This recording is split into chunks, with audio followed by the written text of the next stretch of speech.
Hi, friends, and welcome back. I guess I'm going to do one more today. That'll make 3 hours if I get through this. I'm working now on number 87 in the Rays and Initiations webinar commentaries on part 2 of the book. The first part of the book, where the rules are, for better or for worse, is written out and not given in video form. That may make it easier for some, but perhaps some will prefer the conversational style. Well, what DK has been doing is first he's discussing the fourth ray of harmony through conflict and the way it affects various nations. First, he took certain nations that are affected by it, namely Germany, India, and Italy. And he didn't really discuss Austria except to say that it was closer to discipleship than Germany. He also mentioned regarding Brazil that it was, as a nation, an aspirant, not a disciple, but it has a fourth ray soul, and much can be hoped for and expected from those nations who have the fourth ray soul. Now, interestingly enough, if the lesson has been learned, Japan has the fourth ray soul, Austria does, Germany does, and Brazil. Others have the fourth ray personality. Then he began to discuss the influence of the fourth ray on those nations which do not have it as their soul or personality ray, but how it might influence anyway. France was there. The United States was there. It's coming up. And France has, well, except for the Virgo rulership of Paris, with its fourth ray Mercury and fourth ray Moon, it doesn't have that. So I think basically he has been, what we've gone over here, he's discussed India, which has nearly lost the light, he says. However spiritually deep it may be, it must return to its spiritual depth and overcome the incredible fragmentation that of conflict, which the fourth ray can also lead to. It's a personality ray there. And he's also discussed, as I say, France, and now comes the United States, a country in which the fourth ray probably rules the mind, doesn't rule the soul or personality. Washington, D.C. is ruled by the moon and by Sagittarius. It's a partially fourth ray sign, and the moon is a fourth ray in relation to Cancer. It's a fourth ray planet, veiling the fourth ray from some other place. So this will be the United States as it has been seen maybe 70 years ago. In the United States, and think of it today, we have a tremendous fourth ray operating now. Certainly the conflict side is very, very strong, and it's the conflict of idealisms. So the sixth ray is extremely operative, being the personality ray. And the harmony side of the fourth ray, well, we don't seem to have the harmonizers in power at the moment. And there's so much polarity, so much division, but we can hope that in the next number of years, some reconciliative factor will emerge, and someone who has the breadth of vision to take the fourth ray integration formula to heart and move on apace, and you will not see isolation, you will not see war, you will have the heart fixed upon the center, and some kind of unity will be achieved. The second ray soul And under Aquarius, the soul sign, which is unity and diversity, there's great promise for the future. We simply have to live through this time when the dweller and the soul of the United States are so opposed, especially so it seems in the political field, and in a way thus affecting every other field. In the United States, he says, this fourth energy is peculiarly active because of the conflict of races, nations, ideas, political theories, immature development, corrupt politics, childish selfishness, not a very rosy estimation.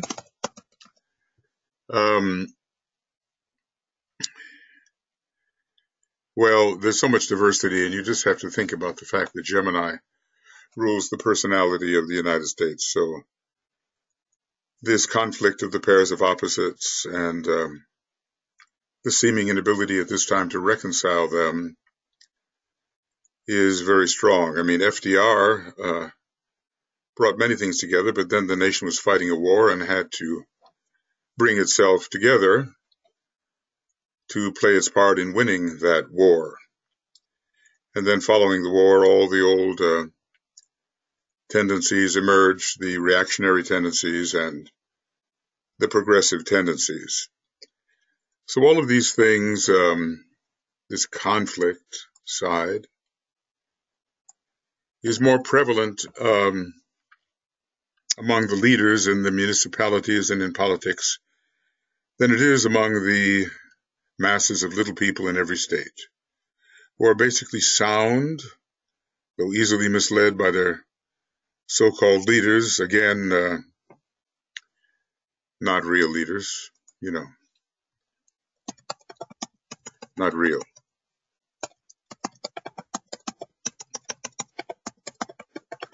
The southern states are, however, almost unbelievably degenerated and deluded. It's almost as if the South represents, at least at that time, the elemental nature of the country. Remember, though, we've had tremendous developments, the Martin Luther King and the civil rights movement and the uprising, especially of the black people, to claim their right within the American expression, and they have in many ways succeeded, at least more than looked possible at the time. There are still so many areas of unfairness and areas of great danger in some of our major cities where the murder rate is unbelievable.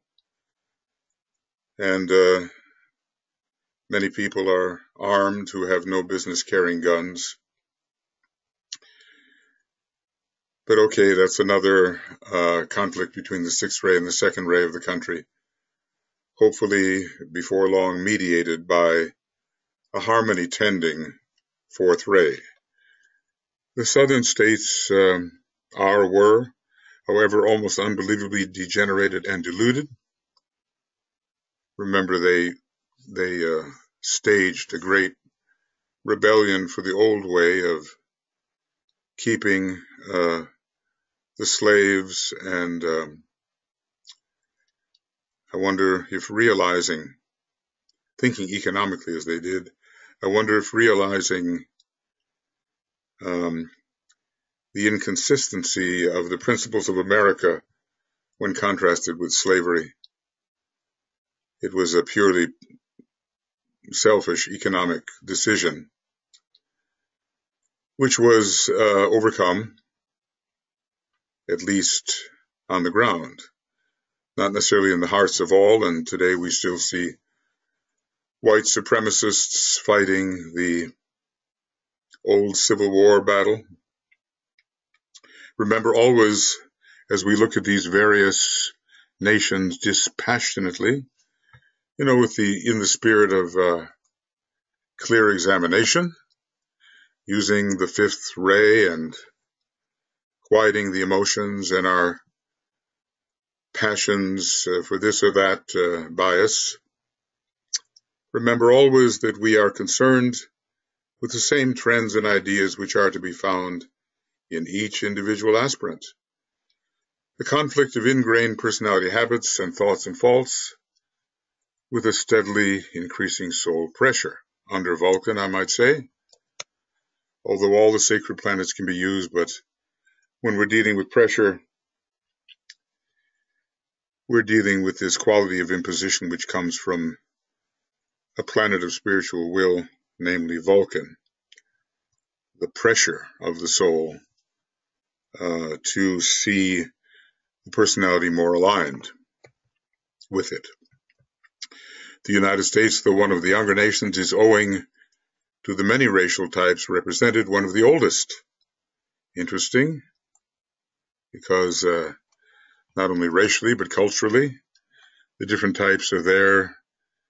A huge melting pot, as we might imagine would happen under the second ray. So some very old tendencies are here, and some of them very good because they've been schooled through pain and defeat and just experience. This curious balancing must inevitably lead to a rapid development, as is always the case with the fourth ray, It leads to rapid development or to becoming what we call, what DK calls, a ne'er-do-well. Such are the stakes for the fourth ray type. This curious balancing must inevitably lead to a rapid development with a consequent assumption of power, a growing incentive to love, and a shouldering of responsibility. And all of these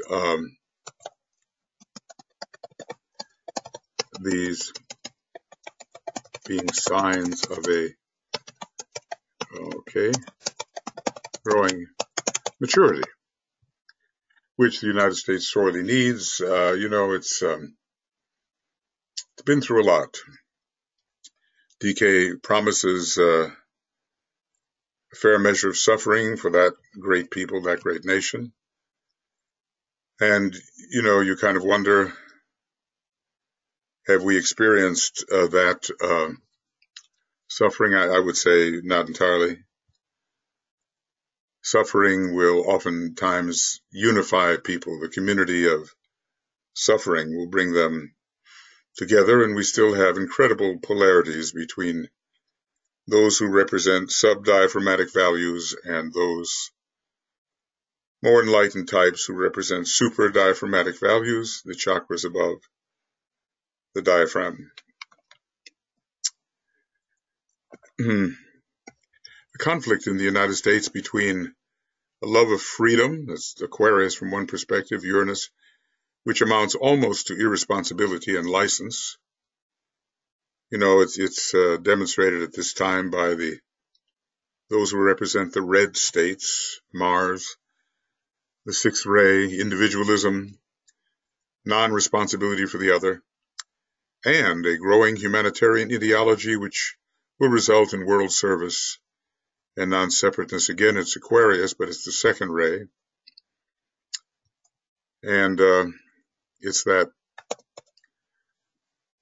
inclusiveness, that generosity, that feeling that the needs of others must be met, not just rugged individualism of the robber barons of the 19th century, but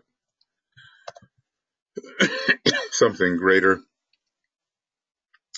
much greater, the unity and diversity with the second ray, Aquarius and the second ray, and always that fourth ray to try to reconcile these two very differing positions.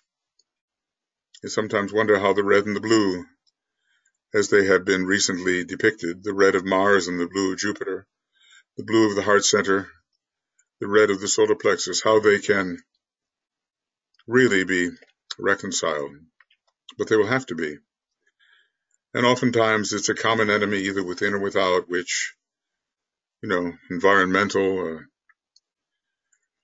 or, the falling of the quality of life in the United States due to the conflict.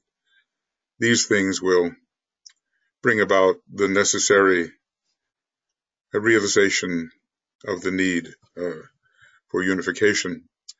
The rays of energy governing the United States are the sixth ray of idealism, personality ray, which is the energy of the country's personality, and the second ray of love wisdom, which governs the soul of the country.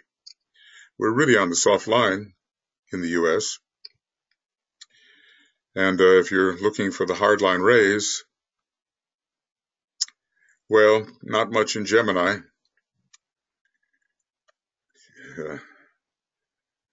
No, not much there. A little bit of the fifth ray with Venus and Gemini, but maybe Uranus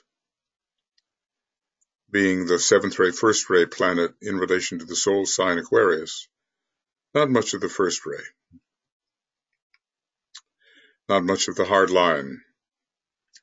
I would here point out to you that it is the soul ray of the United States which relates it to Great Britain. Again, second ray, and sometimes it's so easy to see these rays obscured by the demonstration of the personality. You know, England was quite a colonialistic power, and John Bull, under the first ray, in Vulcan energy, was dominant.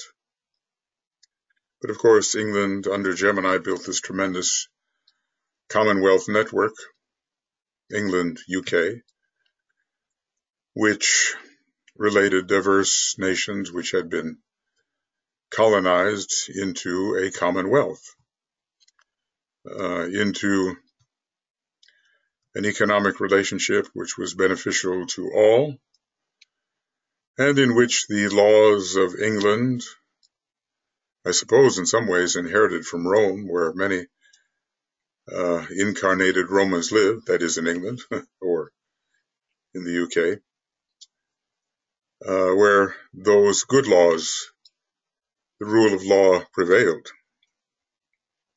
The sixth-ray personality at the present stage of unfoldment, it can be better and mean more, produces an idealism which requires transmuting and changing from an idealism intensely preoccupied with the preservation of a high standard of living, this plus the Jupiter in Cancer in the U.S. chart, and physical comfort, to an idealistic appreciation of the real spiritual value. See, so it is possible to reorient the personality so it really, whatever its ray may be, serves the soul incentive and direction. So, you know, this is the place of the American dream, which means that the personality has its way and is greatly comforted and satisfied, all the way to the loss of those objectives and the exaltation of spiritual values. Not necessarily religious values, because the U.S. is heir to the Piscean sixth-ray civilization, will through its religions manifest the old Piscean values, which are obsolete now and must be surpassed. So it's spiritual and not religious that we're looking at here. These are at present veiled, the real spiritual values, veiled and hidden in the material philosophy of the country. If you look at the second house of the U.S. chart, which is there with the Gemini ascendant, and that's one way, of course, of looking at the U.S. chart with the Gemini ascendant. You see a tremendous second house emphasis, which is about material well-being and acquisition. So it is possible to be materialistic, even though the ideals are high. The ideals are directed towards material satisfaction. There's no guarantee that the sixth ray will function in a transcendental manner. The youthful interpretation of this idealism can be seen in the complete conviction of the American people that everything in the United States is better than anything anywhere else. Although there is some nostalgia, isn't there, that the slogan, Make America Great Again, seems to indicate something has passed. Maybe what was considered greatness is past, which is undeniable sort of material superiority, consuming what I've heard, some 30% of the world's resources, minimally. A nostalgia for the return to those entirely economically prosperous days. But it's more really like Make America Great Finally. And the greatness will have to do with spiritual idealism, sometimes demonstrated in its religions when they don't turn excessively reactionary and fundamentalistic. So America, I still think greatest land on earth, the land of the free, the home of the brave. Well, there are many who are free elsewhere, and there are many who are brave elsewhere, but the sixth ray is naive in its narrowness and tends to focus exclusively upon its ascendancy over others. If we're interested in God, Mother, and apple pie, it's going to be the sixth ray. Interestingly, in a way, celebrated in the art of Norman Rockwell. Amazing illustrations. Somehow, a higher form of sixth ray comes through there. What's good about the sixth ray in America? Very beautiful. Maybe you'll have a chance. I once went to his museum in northern New York. He captured something about the American psyche, and not without its second ray either. So even those illustrations, are 70, 80 years old, they really capture an Americana for which many people have nostalgia. Remember, with the strong sign Cancer, July 4th and so forth, Independence Day in the sign of greatest dependence is kind of interesting. There is a tendency to look backwards. There is a nostalgia. But Aquarius, the soul sign, always moves forward. And when we can get rid of the idea of let instability do its work, as found in Gemini, then America will move into its destiny, which is considerable from the spiritual point of view. We can just get rid of our naivete and narrow perspective. A teenager thinks he knows everything and is somehow wiser and better than his parents. Then, as they say, I got into my 20s and I was amazed how much the old man had learned. And this is part of course, Mom too, the old woman, how much the old woman had learned. And of course, the lack of realization that it's the naive adolescent that's done the learning. Well, I guess we're sobering up. I think the movie is a wonderful movie, Forrest Gump with Tom Hanks. Wonderful movie. It charts a period of America that was very stressful. All the way from the, I suppose, the 40s into the 50s and especially the 60s, how the Vietnam War affected everything, and the hippie movement and the drug culture, and all this seen through the eyes of a person we would call mentally set back, mentally retarded, but somehow very good, honest, true person. So it's a touchstone, again, about pure idealism. I think we have to be very grateful for the arts in our country and every other country, what they present of the future and the perspective that they offer about what really happened or could happen. Something is presented which is insightful in a way that ordinary politics, even ordinary psychology, is not. It touches you, you know. So if you've not seen that magnificent film, which is about love and victory over many, many obstacles, you know, do see it. You won't be sorry. You won't be sorry. So, are American people better at everything? Well, you know, it is naive. And in the American willingness to tell the world what should and should not be done, and its revolt from all controls, we call this, like a teenager would, you know, we call this rugged individualism. In its unthinking acceptance of any information, which falls in with its preconceived ideas and prejudices. We see this now with the fake news epidemic, which is basically just lying and manipulation of the truth for the gain of the lower self. All of this is part of the assessment of what was going on in America, and we're not done with it yet. Its unthinking acceptance of any information which falls in with its preconceived ideas and prejudices along the six-ray line. The mature aspect of American idealism leads its people to a prompt response to the good, the beautiful, and the true, to the expression of an active humanitarianism and an innovative spiritual approach to reality. Well, at least Master DK doesn't leave the good out of this, because, you know, even though he said that much suffering lies ahead, let's see if I can find that.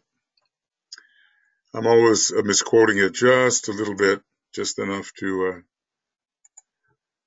much suffering lies ahead.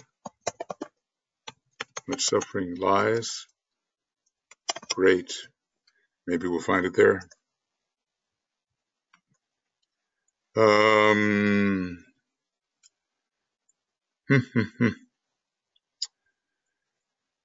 Well, maybe I'm not going to find it. But suffering.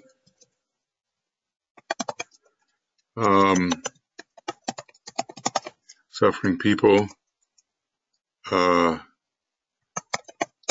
America. Let's see if I can find it.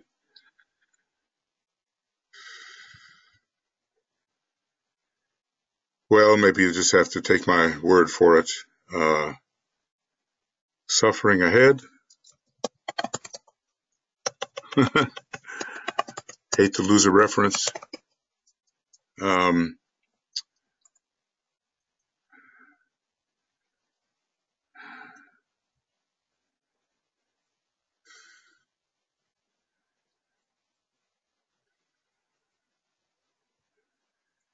Well, maybe you just have to take my word for it. I'm not going to spend the time now to look for it, but it will be. I have one more chance, and that would be to look at what I call the AAB extracts, which I'm very willing to share with anybody. A lot of references.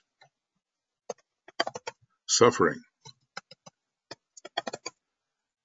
America suffering. Okay. That ought to be it. The selfishness of the United States is also due to its youth, but it will eventually yield to experience and to suffering. And this is it, if I could only remember it. There is, fortunately for the soul of this great people, fortunately for the soul of this great people, much suffering in store, not ahead, in store for the United States. This was written again, 70 years ago. And you just have to have the feeling that it has not all elapsed by any means. Much suffering in store.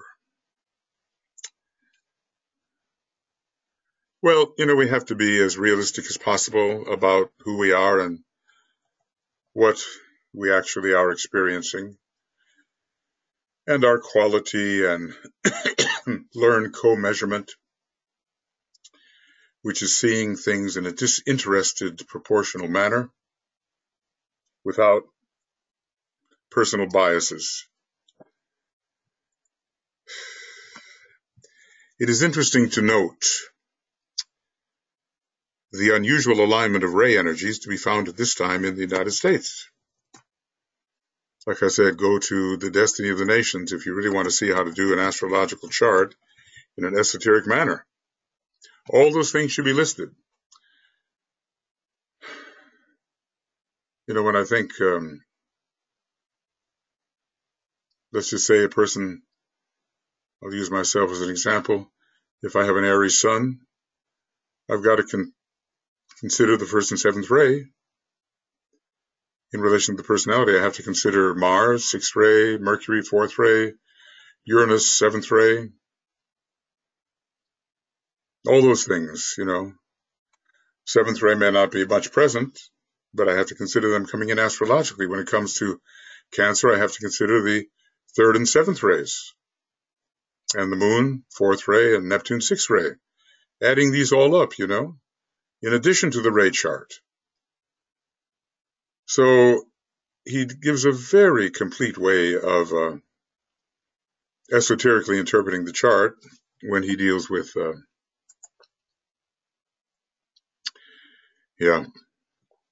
when he deals with the various kinds of astrological factors, which are found for everybody, and the rays connected with the astrological factors. Not just the ray chart, but the rays connected with the leading signs of the zodiac and the rays connected with the rulers of those signs, and I suppose the rays connected with the major ruling planet, whether ordinary, orthodox, or whether esoteric, or in some cases hierarchical. So anyway, the energy of the soul, love wisdom number 2, the energy of the personality, the ray of idealism, ray 6, the energy relating the two, the ray of harmony through conflict. And I've got to say, well, where does it come from? It's not coming from Gemini, except through Mercury. It's not coming from Aquarius. There's no ray 4 in the rulers and no ray 4 in the rulers of the sign. But it may well be, you know, if we do consider the entire ray chart of a nation, that we do have to consider the kind of mind that would be present. And dollars to donuts, it's the fourth ray when it comes to the United States. Always the conflict of ideas and ideals and the constant dialogue and constant friction. So he doesn't really say where it comes from, but that ray 4 relates to 2. And I think we can see that, you know, to be the case. These rays 2, 4, 6 are all in the second ray line of spiritual energy and lack all the stiffening and strengthening dualities of the first ray energy 1, 3, 5, 7, which are governed by will or power. Well, Uranus, you know, through Aquarius gives the 1 and 7, 7 and 1. And then the hierarchical ruler is the moon. It's ray 4, but basically veiling Uranus again, Neptune, soft line, but Vulcan, hard line. So there is, through Mars, very strong in the United States, some of the first ray coming, but lacking the stiffening qualities. And we do see the instability of process within the United States. Conflict, instability, we've overthrown the king and we won't accept the king or any president who tries to be king. It's a challenge, but America doesn't accept the ruler, it accepts the one who presides. These rays are all on the second ray line, and they lack the stiffening. The American civilization, with all its clamor and youthful precocity, getting ahead, advancing rapidly, is in reality the heir to the passing sixth ray civilization. Well, that's oftentimes a reference for which I look. The Piscean. So both are involved, both Pisces and the sixth ray. Those who came from the other countries, oftentimes people of not great development, but people who had the pioneering vigor, brought with them these sixth ray tendencies. And as DK says, when talking about the different types of people who incarnate in different countries, some of those with less experience are more recently incarnating in the United States. So the soul development, well, you can't hurry that along too much. It is what it is. Therefore, you have the reason for the tendency of the American people to adopt violently conditioning idealisms and ideologies. Let's not forget Mars. It is a major sixth ray planet. And when you have those in power who have prominent Mars and Mars rising and so forth, it only can be accentuated. I think I did notice that Eisenhower had Aries rising, but Mars in Capricorn, where it's exalted right on the midheaven, so it empowered him to be the major leader of the United Forces, which were challenging the Germans in Europe. There it was in the house of its exaltation and in the sign of its exaltation and the ruler of the ascendant. Maybe this is different from those who have Mars simply rising in an egotistical sign. Mars can be used in all kinds of ways, valorous, heroic, or selfish and demanding. It is the idealistic tendency in conflict which, with pronounced materialistic trends of this particular modern era, which will finally evoke the harmony which will liberate the spirit of America, the spirit of America, at least the soul of America, right? We don't know what the monadic ray may be. He sometimes talks about the masculinity or femininity of the various countries. That kind of assignment sometimes correlates with their rays, but sometimes not. America, Russia, they're both feminine countries in his view. It is the idealistic tendency in conflict with pronounced materialistic trends. Sounds like it has to be reconciled, right? Of this particular modern era, coming to the seventh ray, we do remember the seventh ray can, after all, not just bring heaven to earth, but can be very materialistic, which will finally evoke the harmony, which will liberate the spirit of America. Always harmony liberates. It's even true in music. When you sing a chord and it's dissonant, the chord doesn't fly, it's held to earth. When you sing a chord which is in true harmony, something's liberated, something flies, something ascends, something escapes. If you're in music and you sing in a choir, you'll know that is the case. It will liberate the spirit of America, which will reveal to its people that it is one world, not just America first, for heaven's sake, and which will enable the people of this land to harmonize with the rest of the world. Now, not the case, reflecting the egotism of a leader, to harmonize with the rest of the world and draw forth the loving response of other nations. It is for this that men of goodwill must work. Well, I suppose, following the war and America's contribution, can't say that it was greater than Russia's, although obviously in America, America won the war, but Russia's huge sacrifice of people, 20 million, is that so? Died in the war. It's a figure much larger than America's. So without Russia on the other side, it's a question of whether that war could be won.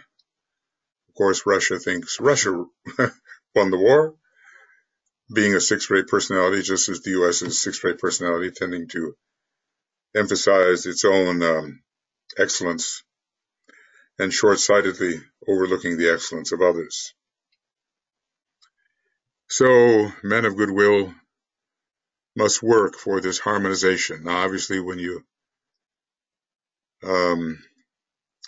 put America first and you stand isolated from all possible good things which come from sharing, you're not going to evoke a loving response. At first, you're going to evoke a response of dismay, given the way America has functioned in the past, and to refute the great idealism which was there at the founding of this country is a terrible sin against the vision of the founders of this country. Terrible sin against the ideals of hierarchy, which were meant to infuse the American way of life, under Master R and so forth, the regent of America. But then those who espouse these selfish attitudes don't know they are selfish. They're just living according to what they consider to be the best in their view, which is not about compassion. It's just social Darwinism, really. The fittest will somehow survive and the others don't deserve to. They would never say that, of course, but it all amounts basically to that.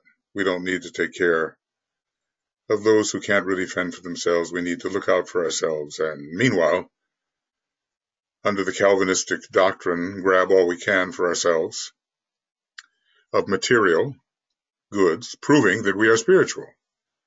The rich man is loved by God. So many distortions there are when people interpret scripture and principles according to the selfish tendencies of their personality, and they don't know the difference. We can rely upon suffering or slowly growing maturity to outgrow these tendencies. Of course, we don't have all that much time. The period of the forerunner is for another 8 years. And by 2025, in all probability, we're told the decisions regarding the first stages of the true externalization will take place. All in the book Externalization of the Hierarchy. So it is an emergency time and an emerging time, a time when the higher values somehow have to win over the lower values, and maybe America, when it sees so many of its cherished values systematically destroyed by selfishness, will rise to the occasion. Now, Russia, again, does not seem to have the fourth ray in its equipment, though, again, it's hard to say what its mind may be. Russia, if you could but realize it, is the battleground today within her own sealed walls. Well, Stalin saw to the ceiling, and his ambition for dominance never abated, but decay predicted his death, and certainly did happen, whether by natural cause or by other means. Her iron curtain, notice Mars again and the sixth ray, iron, is to Russia what the Monroe Doctrine was to the American people. I should be up on my history about that Monroe Doctrine. I wonder if it was some sort of a belligerent response to anybody who challenged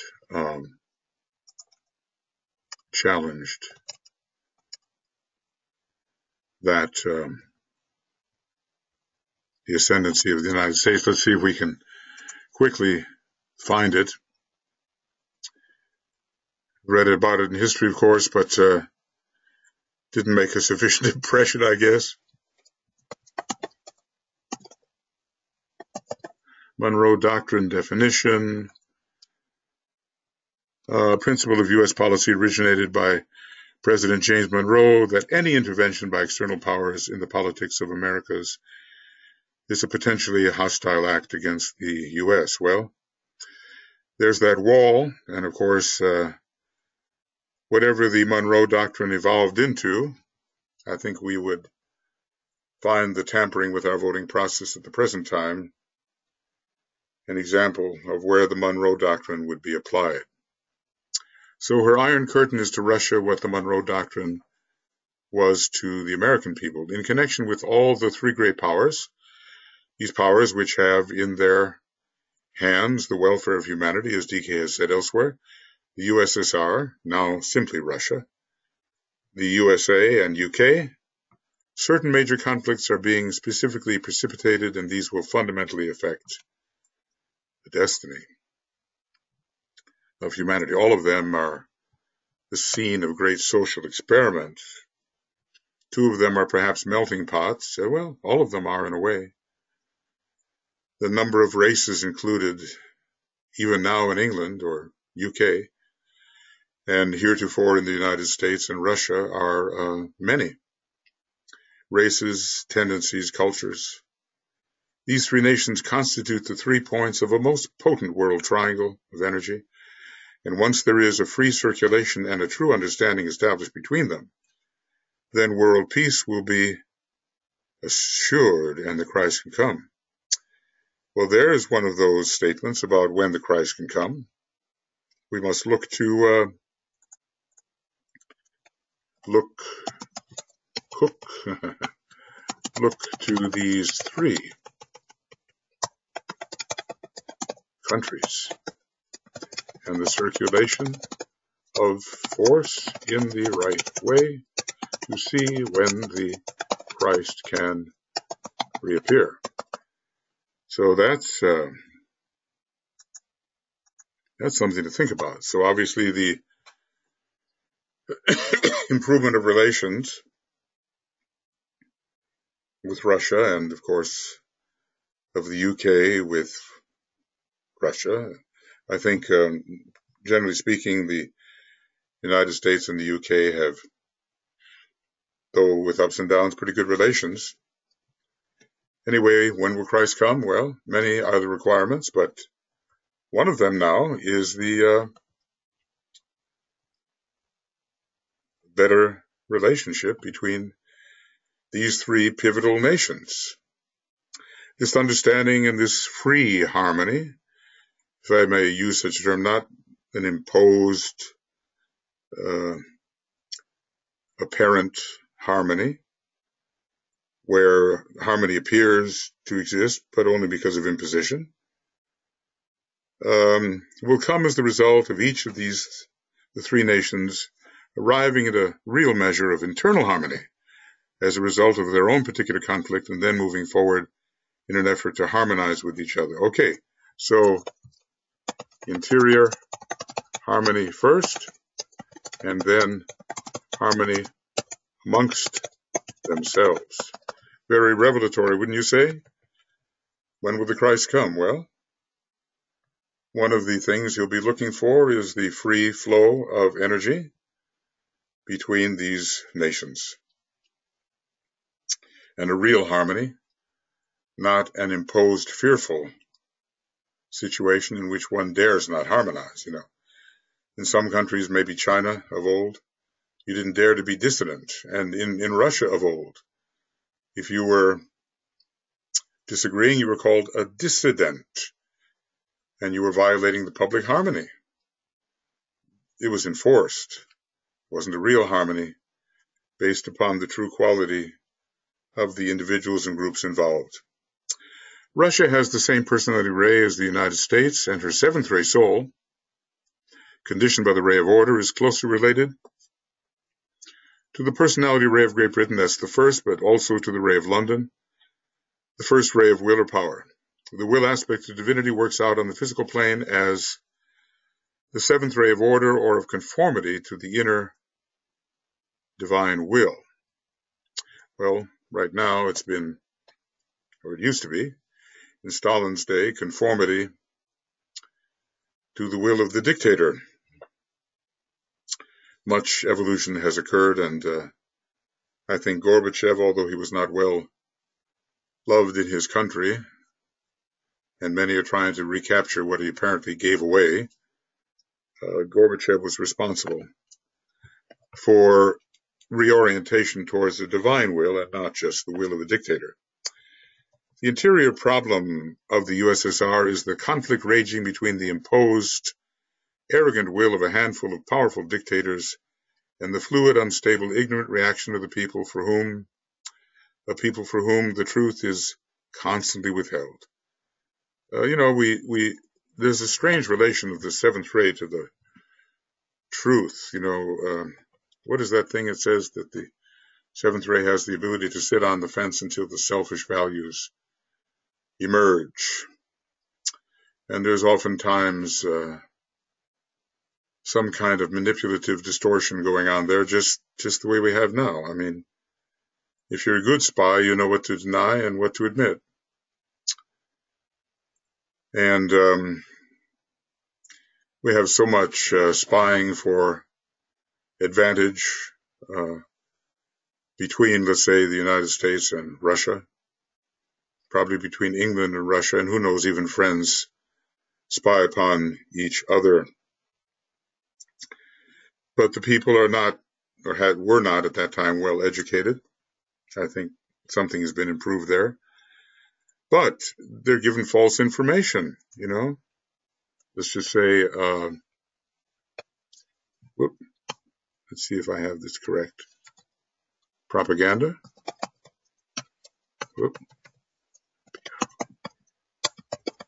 And false information. Now we would call it, in more prosaic terms, fake news. And people's minds are conditioned by what they hear because, well, doesn't Pravda mean truth? Something like that? The name of an important newspaper or organ of expression of the government? Of course, it's the truth. The government says so.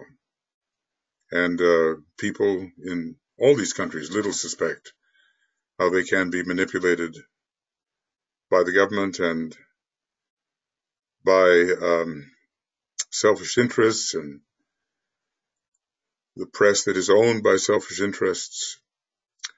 They themselves have to fight blindly for their freedom. They're not given the light.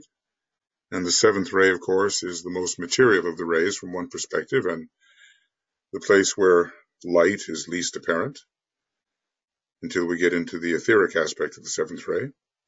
Therefore, they have to fight blindly for their freedom, to fight instinctively without knowledge of the facts. They are not yet waging a successful fight. So the truth is withheld.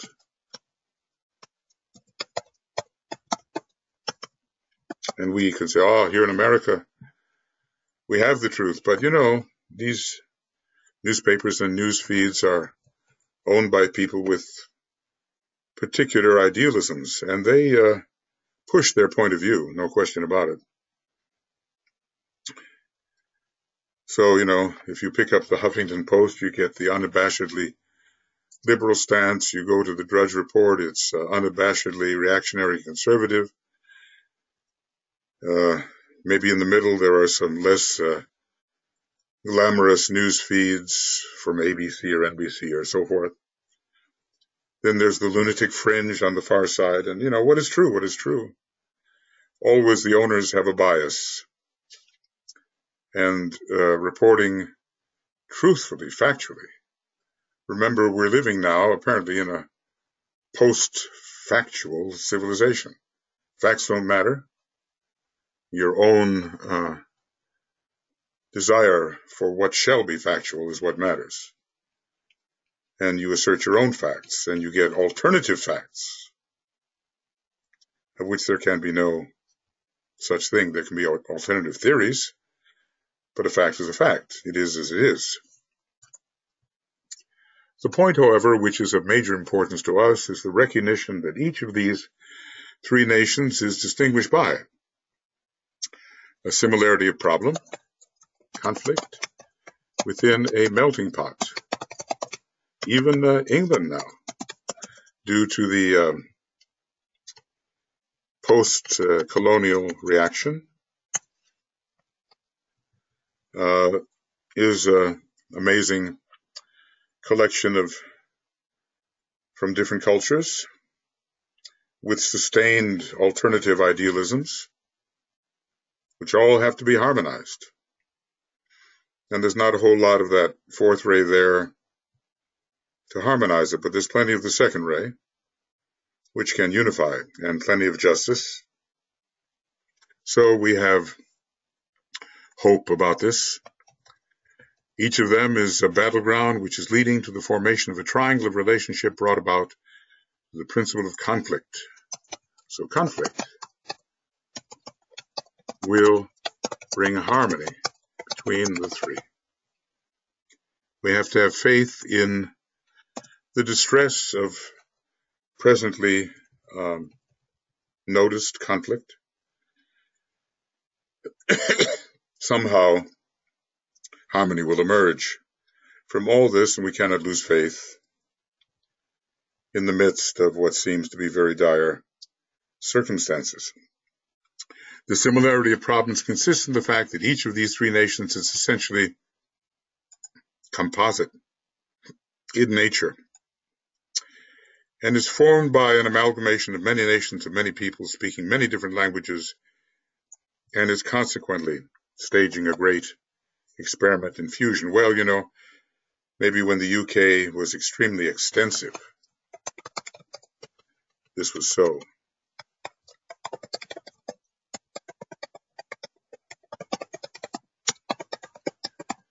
But even now, of course, it's affected many areas, including India, which has declared its independence. It was declaring so at the time this was written. Not so much trouble with Canada, Australia, New Zealand, but other places that have declared their independence, but not without a very strong UK influence. The UK is the nucleus or the living germ of the British Commonwealth of Nations. It hasn't been called that in a long time. We're in a great experiment in free government is being tried out. This gives complete internal freedom of choice to each related dominion, but an equally complete and free interrelationship. So that's Gemini. There's freedom, but there's relationship.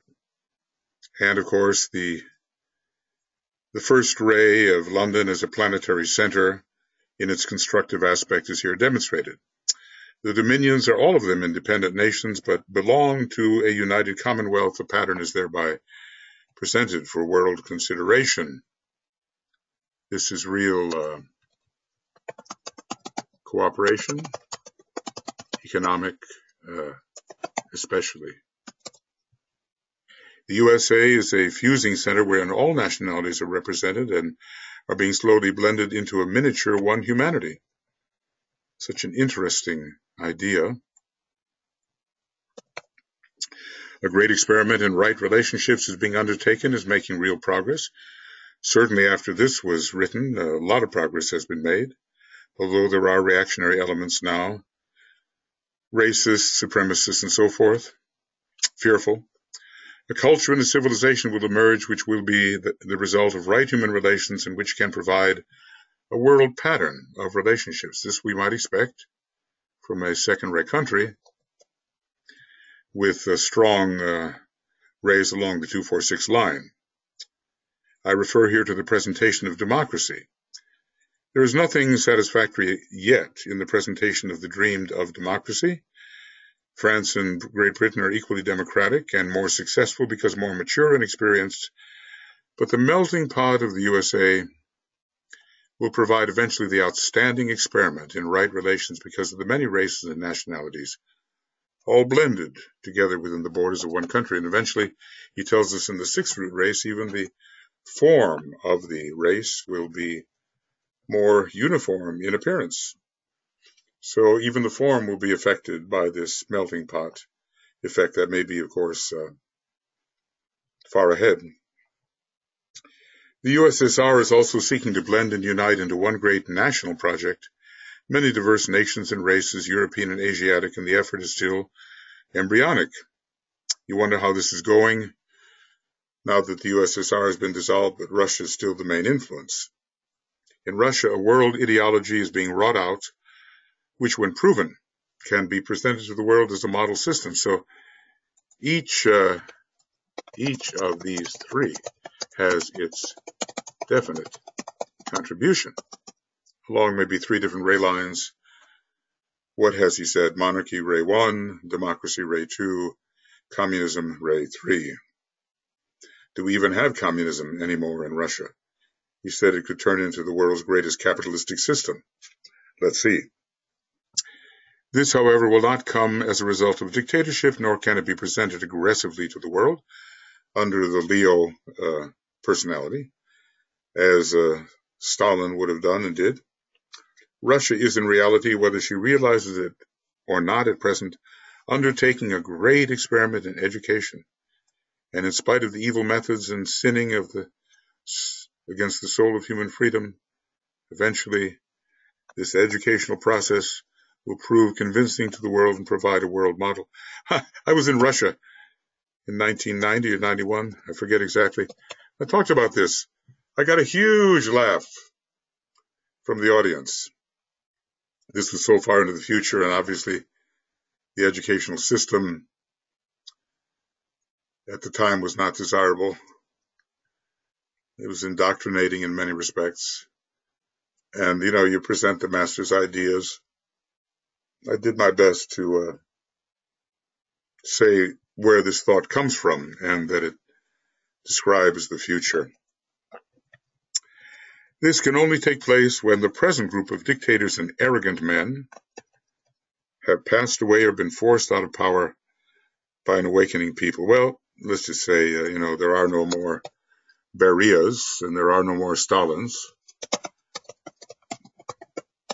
And I think we went from arrogant to semi-arrogant and increasingly to those like Gorbachev with a world vision. He was criticized for many reasons by the Russians, even the fact that he didn't speak really good Russian. But, the old saying, a prophet is without honor in his own home. The West loved him, and maybe, I think, for good reason. In these three great nations, therefore, the three major divine aspects are being brought into manifestation, thus laying the foundation for a new world order, and all three are of equal importance. In Great Britain, right human government, will or power. Fits with the strong first ray, hardline rays of Great Britain. In the USA, right human relations, love, wisdom. In the USSR, the seventh ray, as an expression of the third ray, perhaps, right use of the mind and intelligence. Well, friends, I would continue, but I think I'm more or less at the hour point, and this is the end of Rays and Initiation Webinar Commentary number 87, and that's a pound, isn't it? Number 87. That's because England and the UK are down here instead of Finland and American. Okay, and today is, what is today? 17th of July 17. We're on page 632. I didn't, in the last one, give you the pages, but let's see here. So we're on page 632. and it's 6:28 to 6:32. And then I'll fill in this other one later. Pages 6:28 to 6:32, and I'll put that down here as well. In finishing, part of me would like to steam on ahead, but I've done 3 hours of this today, and that may be all I had better do in my condition of attempting to recover from from what? So this is the beginning of Ray's Initiation Webinar Commentary number 88, 17 July. No, it won't be 17 July. And it'll be from beginning Ray's Initiated Webinar Commentary number 88, and page 632 will be the beginning. That'll be enough for now. I appreciate your presence. I appreciate your study. The material is 7 years old, but timeless in a way in terms of the qualities of the soul and personality of these nations. They don't change overnight. And when it comes to those sources found within the libraries of Shambhala, well, those are, as far as we're concerned, relatively timeless. So this is about 1 hour and 6 minutes, something like that. Thank you, and I'll continue as best I can, moving forward to give you what I can and what I can do at the present time, being, after all, still alive, it appears, and offering you at least my perspective on this. You'll have your own, of course. The important thing is to study, and to study together these matters. DK has given us, as he said, modestly, more than we can ever assimilate, but at least let's give every effort towards assimilation, because we have 8 years left before he might begin the third and final installment of this particular series of bridging treatises. Okay, lots of love to everybody. See you later. Bye-bye.